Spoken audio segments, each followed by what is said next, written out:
Hello students, my name is Charu and welcome to Ingress. तो आज शुरू करते हैं अपना क्लास 10th का सेकंड चैप्टर बायोलॉजी का, which is control and coordination. तो बेटा कंट्रोल एंड कोऑर्डिनेशन हम यहाँ पर प्लांट्स में और एनिमल्स में स्टडी करेंगे कि किस तरीके से प्लांट्स और एनिमल्स के अंदर कंट्रोल एंड कोऑर्डिनेशन की प्रोसेस होती है। ठीक है, किस तरीके से ये प्रोसेस प्लांट्स में डिफरेंट है और एनिमल्स के अंदर डिफरेंट है। तो आज शुरू करते हैं। जो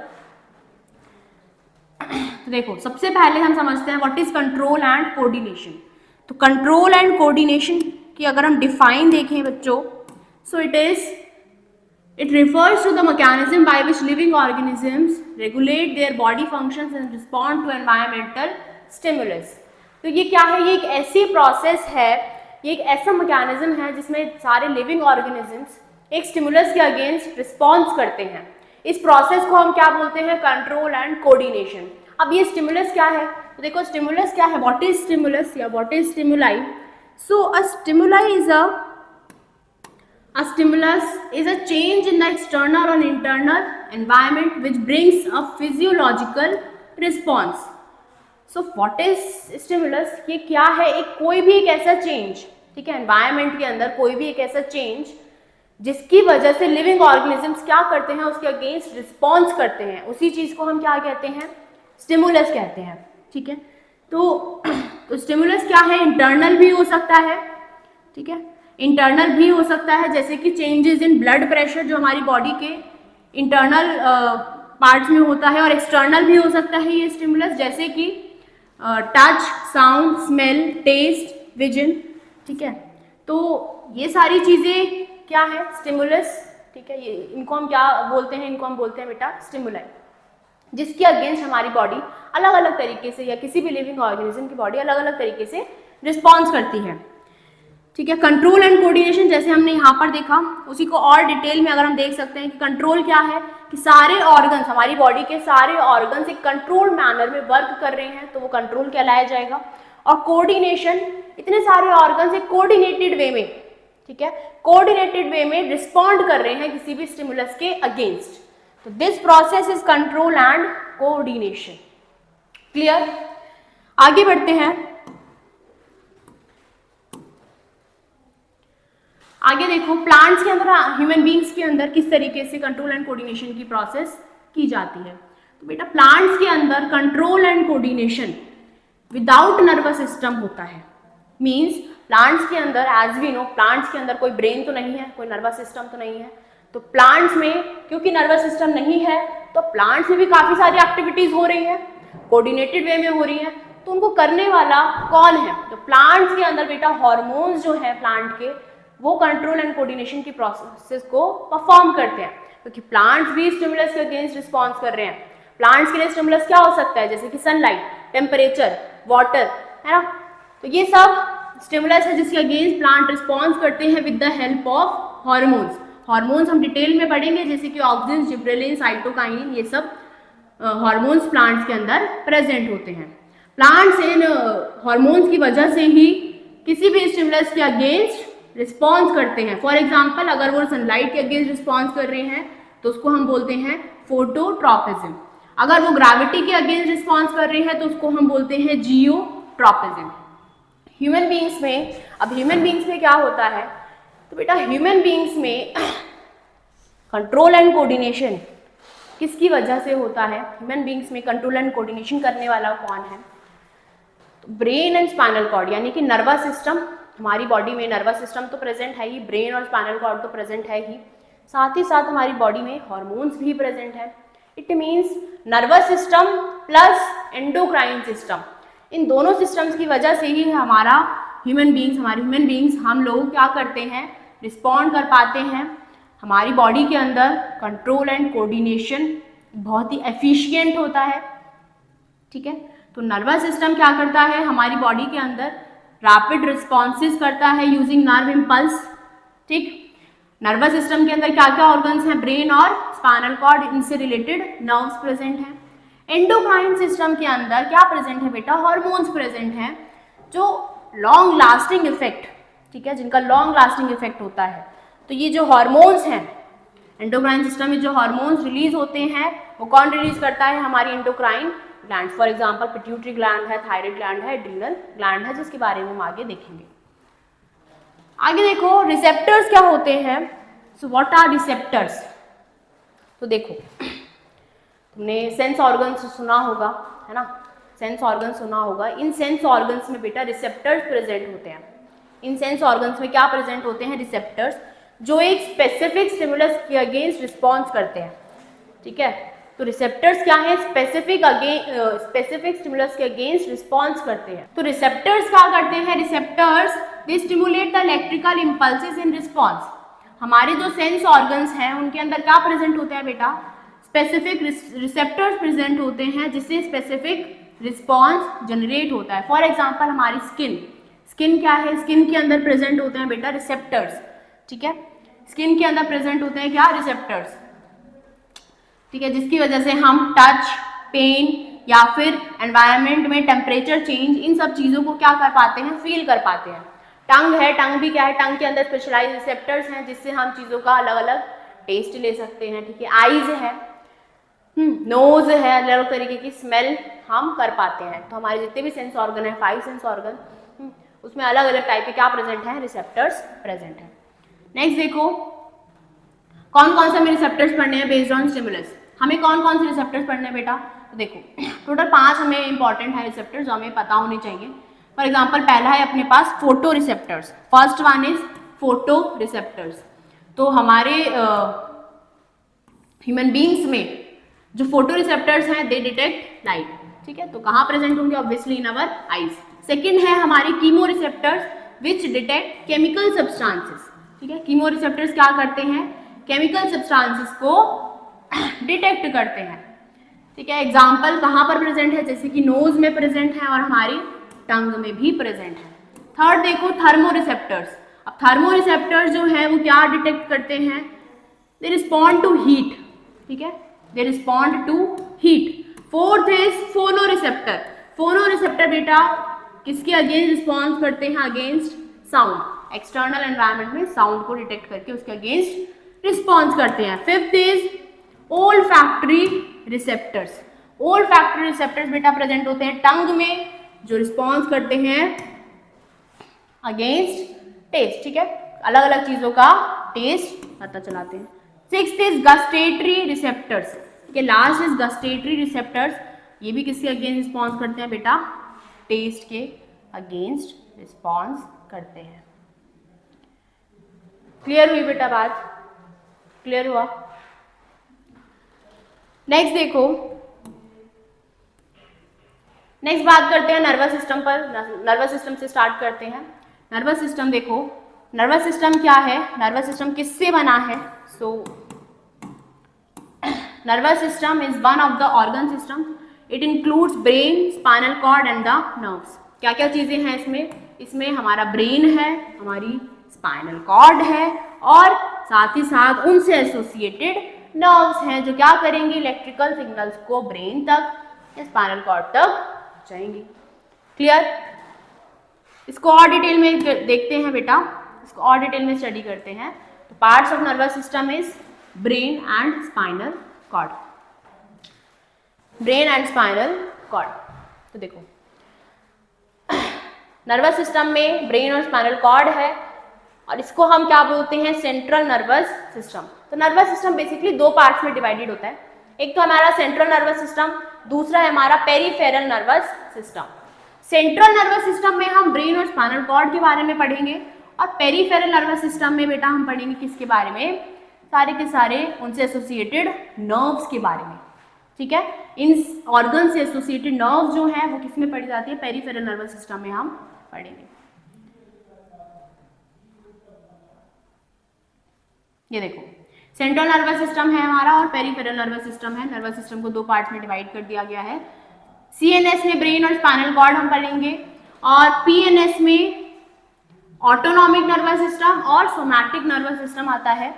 autonomic nervous system is further divided into sympathetic and parasympathetic nervous system.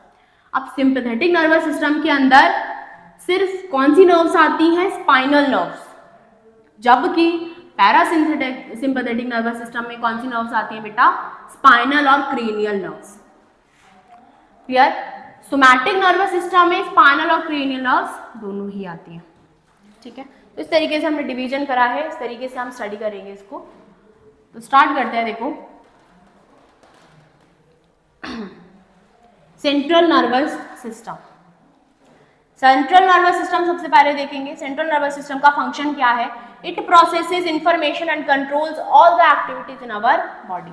हमारी बॉडी की जितनी भी एक्टिविटीज हैं, चाहे वो वॉलेंट्री हो चाहे वो इनवॉलेंट्री एक्टिविटीज हो। वॉलेंट्री एक्शंस वो जो हमारी बॉडी के कंट्रोल में है, इनवॉलेंट्री वो जो हमारी बॉडी के कंट्रोल में नहीं है। फॉर एग्जाम्पल ब्रीदिंग, ठीक है, हार्ट बीट। तो ये सब एक्शंस इनवॉलेंट्री है। वॉलेंट्री एक्शंस क्या होंगे? For example walking, reading, running, ये सब वॉलेंट्री एक्शंस हैं। इनको कंट्रोल करने वाला कौन है? Brain and spinal cord. Peripheral nervous system बना होता है किससे? सारी की सारी नर्व से, ठीक है? यही नर्व्स ब्रेन और स्पाइनल कॉर्ड तक सिग्नल्स को पहुंचाती हैं और लेकर भी आती हैं। So they carry information to and from the brain and spinal cord. Clear? Clear हुआ? यहाँ पर हमको इस तरीके से नर्वस सिस्टम दिखा रखा है, बॉडी दिखा रखी है। आगे बढ़ते हैं। देखो,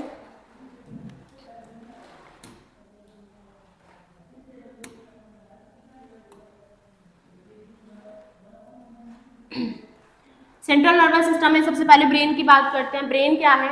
it is the control centre of our body. जितनी भी सेंसरी इंफॉर्मेशन है उसको प्रोसेस करना, थॉट्स को प्रोसेस करना, इमोशंस को समझना, जितने भी ऐसे मूवमेंट्स हैं वो सब कौन कंट्रोल करता है? ब्रेन। ब्रेन जो है बेटा, brain is divided into different regions. Brain को अलग अलग रीजन्स में डिवाइड कर दिया गया है और हर एक रीजन का स्पेसिफिक फंक्शन होता है, जिसको हम आगे अभी देखेंगे। तो ब्रेन को फर्दर 3 रीजन्स में डिवाइड करा है जिसके अलग अलग स्पेसिफिक फंक्शंस होते हैं।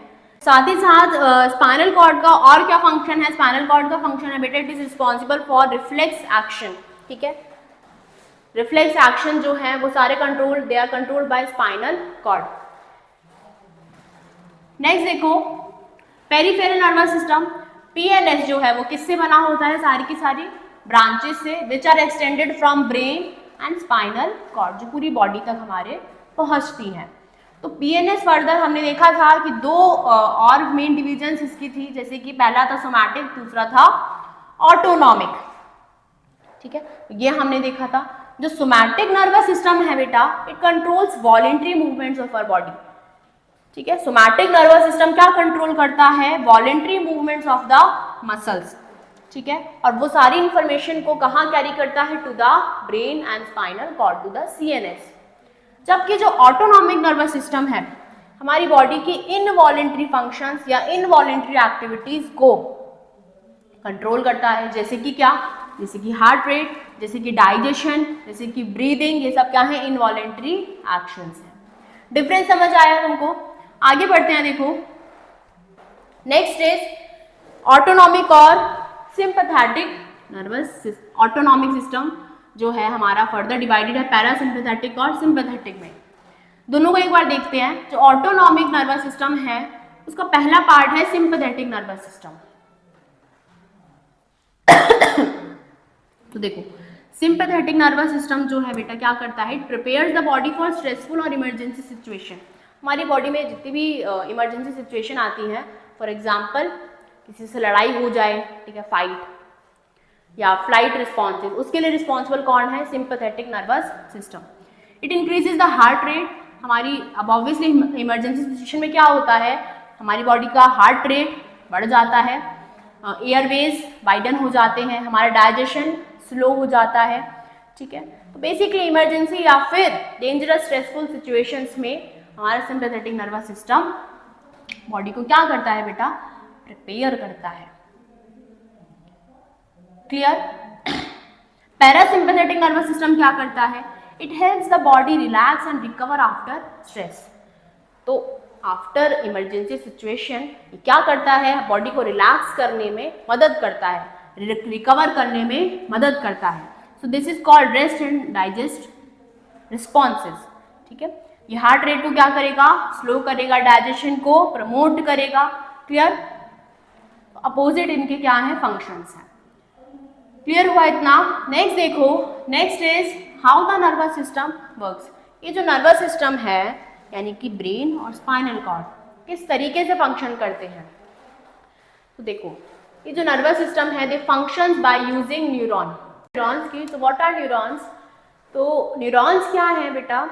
जो हमारे नर्वस सिस्टम है उसके अंदर स्पेशलाइज सेल्स हैं, सारे के सारे मैसेजेस का ट्रांसमिशन जो भी तुम्हारी बॉडी के अंदर हो रहा है, ठीक है, जितनी भी इंफॉर्मेशन वो सारे कौन कैरी करेगा? न्यूरॉन्स। तो न्यूरॉन्स क्या है? दे communicate using electrical and chemical signals, ठीक है। अब एक न्यूरॉन से जब दूसरे न्यूरॉन तक मैसेज का ट्रांसमिशन होता है तो एक न्यूरॉन दूसरे न्यूरॉन से कभी भी कंप्लीटली जुड़ा हुआ नहीं होता। कि दो न्यूरॉन कभी भी बिल्कुल भी अटैच नहीं होते। इन दो न्यूरॉन के बीच में क्या होता है? गैप प्रेजेंट होता है, जिसको हम क्या बोलते हैं? साइनैप्स, ठीक है। So these signals travel along through the synapse. इस स्मॉल गैप को ही हम क्या कहते हैं? साइनैप्स बोलते हैं बेटा। देखो आगे पढ़ते हैं। ये न्यूरॉन का स्ट्रक्चर जो एनसीईआरटी में भी दे रखा है, इसको बहुत अच्छे से हमको समझना है और बनाना भी सीखना है, लर्न होना चाहिए आप सभी को। ये देखो, ये है हमारा क्या?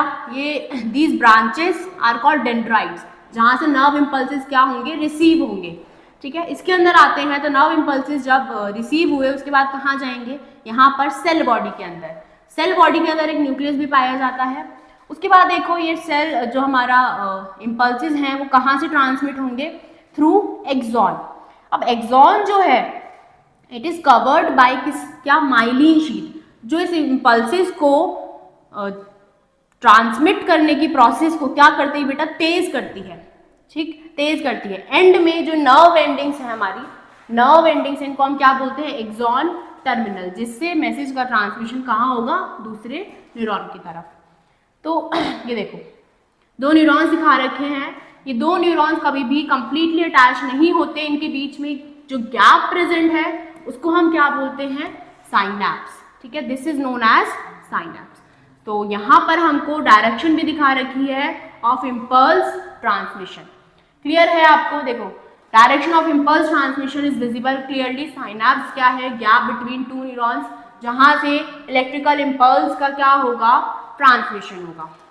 नर्व सेल्स की डेफिनेशन देखें तो what are nerve cells? Nerve cells are also referred to as neurons, इनको हम न्यूरॉन्स भी कहते हैं। नर्व क्या है? It is a group of neuron, ठीक है। इसका फंक्शन क्या है? क्या फंक्शन है? Transport electrical impulses around the overall body. अब ये जो न्यूरॉन्स हैं 3 टाइप्स के हमको पढ़ने हैं। These neurons are of 3 types. कौन कौन से वो 3 टाइप्स हैं उसको समझने के लिए देखो, 3 टाइप्स के न्यूरॉन्स हैं, सेंसरी न्यूरॉन, रिले न्यूरॉन्स और मोटर न्यूरॉन्स। तो यहाँ पर हम इसकी फंक्शनिंग भी देखेंगे। देखो तो क्या होता है? रिसेप्टर, ठीक है, रिसेप्टर्स से इफेक्टर्स तक किस तरीके से न्यूरॉन्स मैसेजेस का ट्रांसमिशन करते हैं तो वो देख सकते हो बेटा आप। देखो अब क्या होगा? सेंसरी न्यूरॉन्स जो हमारे सेंस ऑर्गन्स में प्रेजेंट हैं वो किसी भी स्टिमुलस के अगेंस्ट क्या करेंगे? रिस्पॉन्ड करेंगे और मैसेजेस को ट्रांसमिट करेंगे टू सेंट्रल नर्वस सिस्टम, यानी कि ब्रेन एंड स्पाइनल कॉर्ड। तो रिसेप्टर से मैसेजेस का transmission to central nervous system किसके थ्रू हुआ? वो रिसेप्टर से मैसेजेस सेंट्रल नर्वस सिस्टम तक कौन से न्यूरॉन ने पहुंचाए? सेंसरी न्यूरॉन ने। बात समझ आई? अब सेंट्रल नर्वस सिस्टम में जो न्यूरॉन्स प्रेजेंट हैं वो होते हैं relay neurons. The neurons present in brain and spinal cord, उन न्यूरॉन्स को हम बोलते हैं रिले न्यूरॉन्स। अब इसके बाद क्या होता है? हमारी बॉडी किसी भी स्टिमुलस के अगेंस्ट क्या करेगी? रिस्पॉन्स करेगी, करेक्ट। तो अब यहाँ से सेंट्रल नर्वस सिस्टम से इफेक्टर्स तक मैसेजेस को ट्रांसमिट करने का किसका काम है बेटा? मोटर न्यूरॉन्स का। तो यहाँ से सीएनएस से इफेक्टर्स तक मैसेजेस को कौन लेकर आ रहा है? मोटर न्यूरॉन्स लेकर आ रहा है।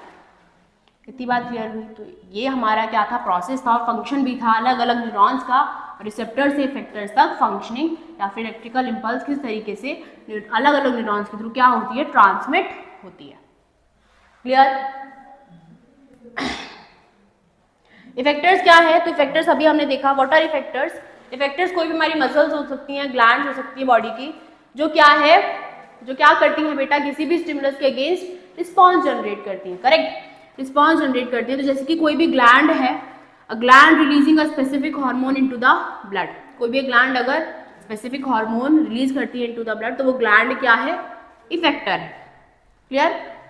कोई भी एक मसल, ठीक है, बॉडी की कोई भी एक मसल मूव करती है अगेंस्ट एनी स्टिमुलस, तो वो भी क्या है बेटा, इफेक्टर है। क्लियर?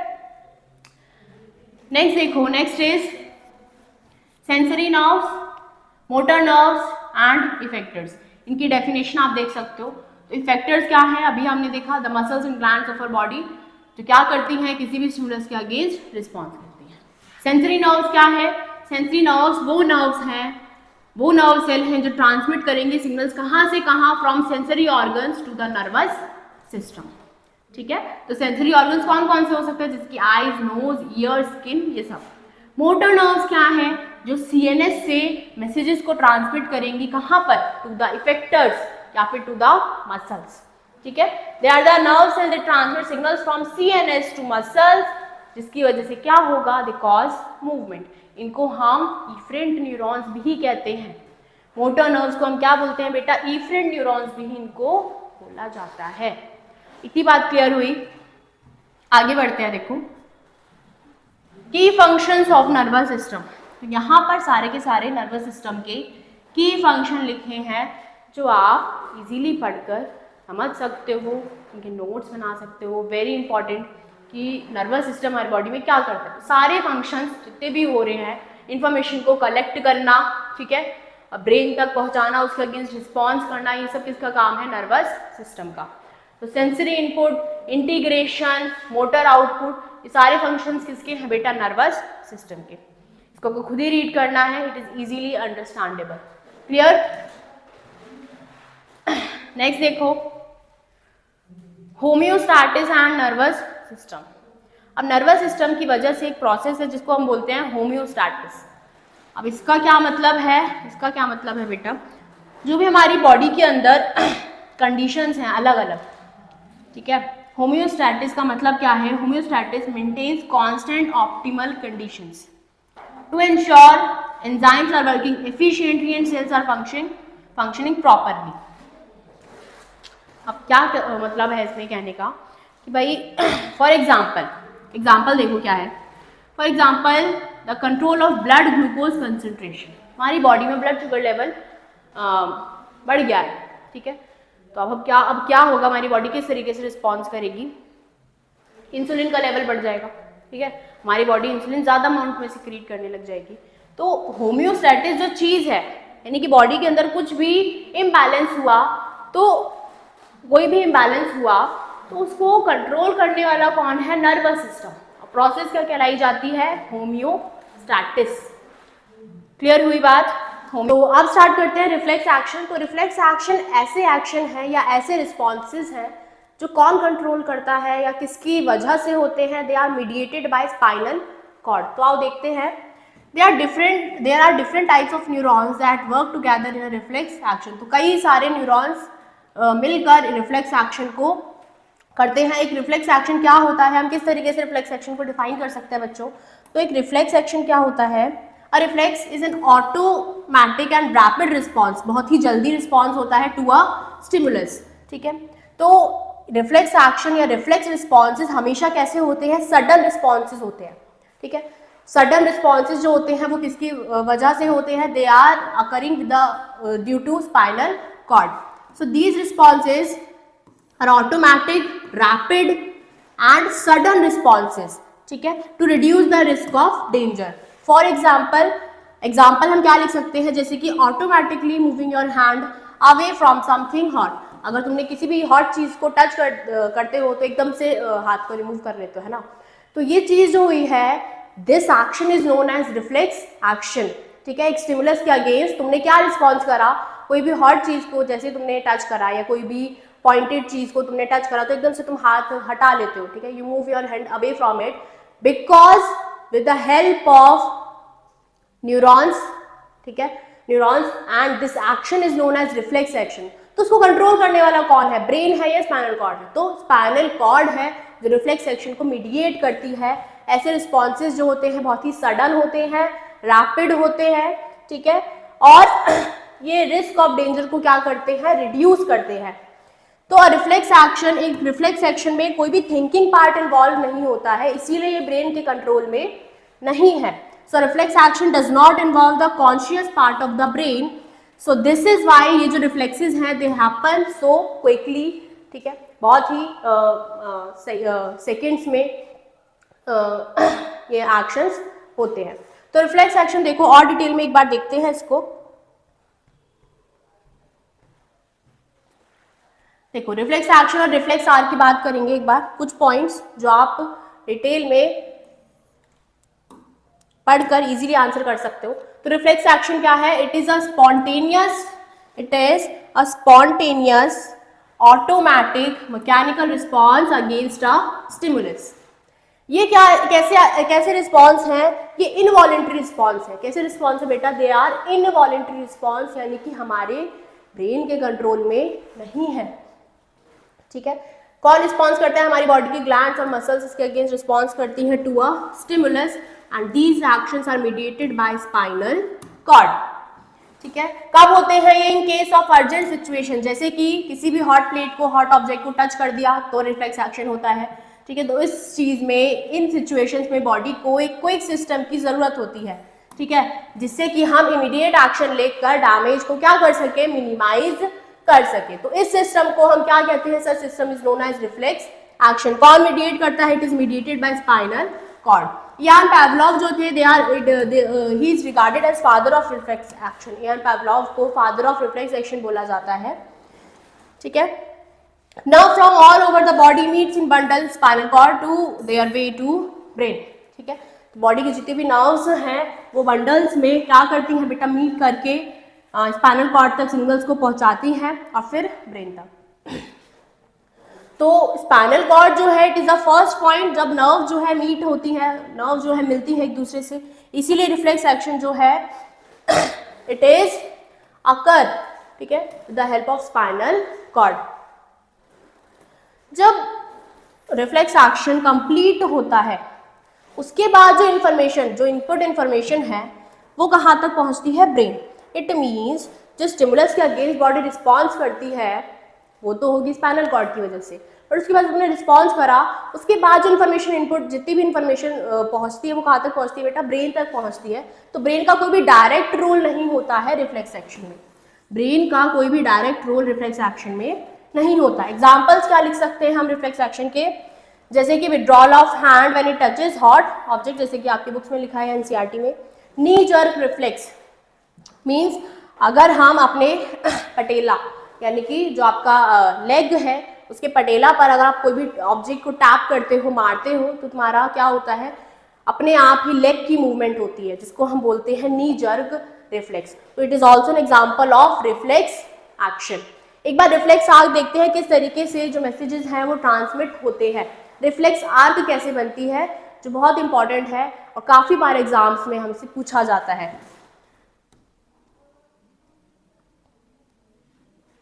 देखो this is reflex arc.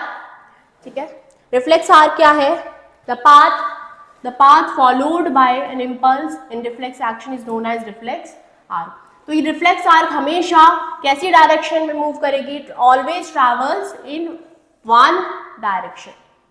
Reflex arc में क्या होता है? सबसे पहले किसका रोल आता है? स्टिमुलस. ठीक है, तो स्टिमुलस कुछ भी हो सकता है, जैसे कि यहाँ पर क्या है? यहाँ पे स्टिमुलस क्या है? एक हैमर है. ठीक है, यहाँ पे स्टिमुलस एक हैमर है. कोई हॉट ऑब्जेक्ट भी हो सकता है, कोई पॉइंटेड ऑब्जेक्ट भी हो सकता है स्टिमुलस का. उसके बाद जो भी स्टिमुलस है, ठीक है, वो हमारी बॉडी या फिर ग्लैंड पर इफेक्ट करेगा. सो रिसेप्टर ऑर्गन. ठीक है, स्टिमुलस के बाद हमारा क्या आता है? Receptor organ. रिसेप्टर ऑर्गन, देखो रिसेप्टर ऑर्गन के बाद जो भी रिस्पॉन्स के लिए मैसेज ट्रांसमिट होंगे टू द स्पाइनल कॉर्ड, उनको ले जाने वाला कौन है? उनको ले जाने वाली है सेंसरी नर्व्स. उनको ले जाने वाली कौन है? Sensory nerves to the spinal cord. This pathway is known as afferent pathway. ठीक है, this pathway is known as afferent pathway. उसके बाद ये जो मैसेज है कहाँ तक ट्रांसमिट होंगे? To the spinal cord. This is spinal cord. Spinal cord क्या देगा? रिस्पॉन्स करेगा. ठीक है, और स्पाइनल कॉर्ड से वापस मैसेज कहाँ आएंगे? To our effectors. ठीक है, कौन लेकर आएगा? हमारी मोटर नर्व्स लेकर आएंगी. कौन लेकर आएगा बेटा? Motor nerves. मोटर नर्व्स लेकर आएंगी टू द इफेक्टर सिग्नल्स को. This pathway is known as efferent pathway.